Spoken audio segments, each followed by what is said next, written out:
Today we're going to be making a game called Solarball, and this is a lot like the game, the famous game Brick Breaker. And there is a physical programming challenge for this that you can download on activategames.org, and we definitely recommend you do that first. But if you've already done that, you can go ahead and hop in to Game Salad. And so we're going to open up Game Salad, and we're going to open a new project by double-clicking on Blank Project. And that's just going to give us a project that has no presets, nothing loaded in, so we can start from scratch. And now we'll retitle that project Solarball, and then change the platform to Game Salad Arcade. And that will let you easily host this game online and share it with other students. You can fill in the description and instructions if you want to, but we can always come back and change those later. And so let's go up and click on Scenes, and then click on Initial Scene. And the initial scene is going to be the first, essentially, level of our game. And you can see when we open this up, we have a blank game space over here on the right. We've got our inspector window up here on the left where all of the actors, which are the game pieces, are going to live. And we've got our library down here on the left, which is where all the behaviors that we're going to apply to those actors are. So let's go ahead and get an actor. Go to the Solarball resource files that you should have downloaded from activategames.org and drag the panel.png over here into the game editor window. And you can see it appears right there. Now it's a little big for the screen, so let's double click on that actor in the actor window. And we can go to size, and let's just change this to half its size. So instead of 64 by 32, let's make it 32 by 16. And then when we go back to our initial scene, we'll see that that's a much better size for the screen. And now that we've got that panel loaded in there, let's make it do something. So in the game, the panel should move left and right when the player hits the left and right arrow keys on the keyboard. And to listen for those keyboard taps, we're going to need to create a rule. And that's going to tell Game Salad to kind of watch out in case we do something. So actor receives event, mouse position. Well, that's not what we want. We want to use the keyboard, so we're going to go click on key. And then we can click on this keyboard button here, and we can choose left, because that's the key we want to use.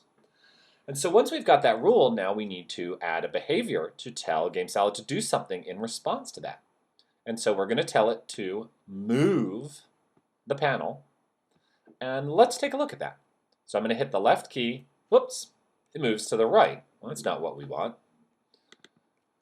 And that's because right here under direction, that direction is currently set to 0. Now, Game Salad thinks of direction in degrees, which is just a mathematical way of breaking up a circle into set units. And there are 360 degrees in a circle. So 0 is to the right. We want to go halfway around the circle from that. So half of 360 is 180. Now let's add a new rule for key right, because we're also going to want to use that key. And then let's drop move in. And this time we can leave it at 0 because when we hit the right key, we do indeed want our panel to go to the right. So let's take a look at that. Oops. And you can see when I move to the right and move to the left, my panel moves appropriately. Great. Now let's give this panel something to interact with. So let's go back to our Solarball resource files, and this time let's drop ball into our game editor window. And you want to put that somewhere up in the top part of the screen. And once again, it's a little big, so let's go in and half the size of that. Make it 16 by 16. Okay? And while we're here in the actor window, let's go ahead and add a rule to this ball. Now, we can create a rule, for when an actor receives an event, but there's no rule here for the game starts. And that's because we don't actually need a rule for that. We can just take the behavior that we want and we can drag it straight into this window, and it will happen automatically at the beginning of the game. Now, we could use move, but move only works when we're actively meeting a rule. And we want the ball to start moving and keep moving no matter what. So in this case, rather than use move, we're going to use change velocity. And we're going to change this direction to 270 degrees. So if you think 180 is to the left, 0 is to the right, and then halfway in between those would be 270, and that'll be down. You could also type -90, and Game Salad will automatically change that to 270 for us. And we can see that indeed the ball falls straight down. Now it went through our panel. That wouldn't be a lot of fun to play. So we need to add an additional rule. And this time we want the rule to be what happens when it overlaps or collides with the panel. Colliding or collision is just a fancy game designer term for touching or bumping into each other. And in this case, we again want the velocity to change. But we don't always want it to change in the same direction. That would be too easy. So we're going to use a little bit of math. And to get at the math behind Game Salad, we click on this E button that opens up the expression editor. And we can choose from a long list of functions. And down here, might be a little bit off screen when you're viewing it, but is a choice that says random. And so we want this to randomly bounce back between two values. And I'm going to say 30, which is 30 degrees above right, and 150, which is 30 degrees above left, or 180. And I hit this little green check mark. And I want to say relative to scene, because regardless of what direction the ball is coming from, I want it to bounce off the panel in that same kind of chunk of space. So let's take a look at that. Excellent. Bounced off very nicely. Looks very good. Of course, it flew off into infinity, and the game is over before we even started. So we need to add something for that ball to bounce off of. And so once again, I'm going to go to my resource files, and this time I'm going to drag the cloud in. And I can drag that cloud over to my game editor window. Oops. And I can add a bunch of clouds by option clicking on that cloud and dragging. And that works, it'll be the Alt key on PC, but that works in both Mac and PC. And I can just drag these clouds all the way around the border of my game space. And so I will do that real quick, and you should do the same, and we'll join back up when we've got clouds surrounding our game. Game window surrounded by clouds, and so I'm going to go over here to my actor inspector and double click on that cloud. And I'm first, before I do anything, going to change something down here under physics. You can see that this physics setting movable is checked.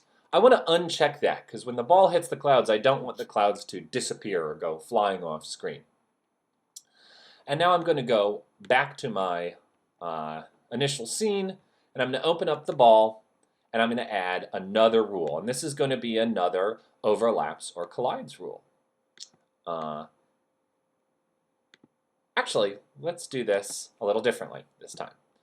There's one other way to make things collide with each other, and that's this behavior right here that says collide. And so I can just drag that over to my behavior window, and then I can say I want this to bounce whenever it collides with actor of type cloud. And so that's kind of a shortcut to creating this type of collision event. Let's see how that looks. Excellent. Looks great. Okay, so we've got the start of a game here. Unfortunately, when the ball goes off screen, nothing occurs. It doesn't tell us that we've lost or give us any instructions about how to restart the game. It's also a little bit bleak looking with the black sky background. So let's go fix both of those issues. So the first thing we'll do is fix the color of the background of the game. And to do that, I can click on the Scene button up in an inspector, and then click on this little color wheel. And that'll give me a lot of options in terms of color. So I'll just make this a nice light blue. And while I'm mentioning it, this might be a good time to go ahead and save your game. So let's call this, you can call it whatever you want, I'm just going to call it Solarball Demo. Okay, so now we need to make something happen when the ball goes off screen. Now unfortunately we can't tell it just to collide with the bottom of the screen, so we're going to need to add another object here. And to do that, let's go back to our Solarball resource files. Open those up. And I'm going to go ahead and drag both black box and red wall into my actor inspector. Now we're going to use the red wall for the bottom collision, so let's drag that into our window. And you can see that's much too small, so let's just drag out on its corners. And oops, be a little hard to grab those corners sometimes when you're working with a very small object. But let's put that red wall all the way along the bottom of the screen. And now let's double click on it to open it. Now, we're going to go down here under graphics like we did with physics for the cloud, and we're going to uncheck this box visible.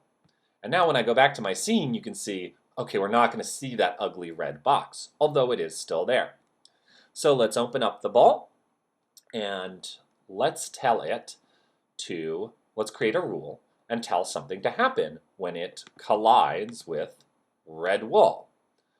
So in this case, we're not actually going to do anything, but we're going to spawn a new actor. So we're going to bring a new actor into the game space, and we're going to make that actor be the black box. And that's where we're going to put our message to the player saying, game over, click to restart. Now we're going to change a bunch of these settings. We want this to be front of layer. That means we want it to be in front of everything else. And we want its direction and its position to be relative to the scene. Otherwise, it'll be crooked depending on what direction the ball is facing, and it might be off screen depending on where the ball is when it hits the red wall. And then let's just change this position to, let's do 100, no, sorry. Let's do 50 and 50. That should be right. So now we're going to need to do one final thing, which is we're going to need to make some changes to this black box object. So let's open that up, and let's change its size to make it be 300 by 100, and that'll be a nice size to put our message in. And then we're going to add two behaviors to this. The first one is going to be display text, and we're just going to display the text, game over, click to restart. You can customize that however you want. But just make sure you click wrap inside actor. That will make the text appear inside of the black background. And then change the size to something like 18. 30 will be a little bit too big on our screen. Okay, now the last thing we want to do is we want to create a rule. And this time we want it to be a mouse button rule. So mouse button is down. That means that the player has clicked the mouse. And when they click the mouse, we want to reset the game. We just want to restart the game from the beginning. So let's take a look at this. So my ball bounces appropriately. When it goes off screen, oh, looks like we positioned that a little bit wrong. So let's go back into our initial scene. And in this case, we're going to want to open up the red wall actor. Oh, I'm sorry, the ball actor, which is where we put the rule about spawning that black box. And let's make that be something more like 150 and 150.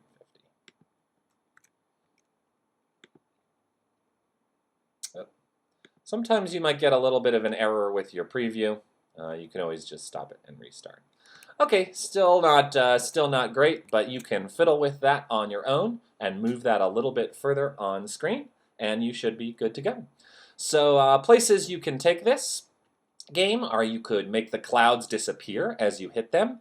You could add additional clouds or additional types of clouds inside of the screen. You could give the player lives and give them multiple tries, or you could add different levels with different types of clouds. So we hope you've enjoyed this Solarball game design challenge, and we will see you again for the next one.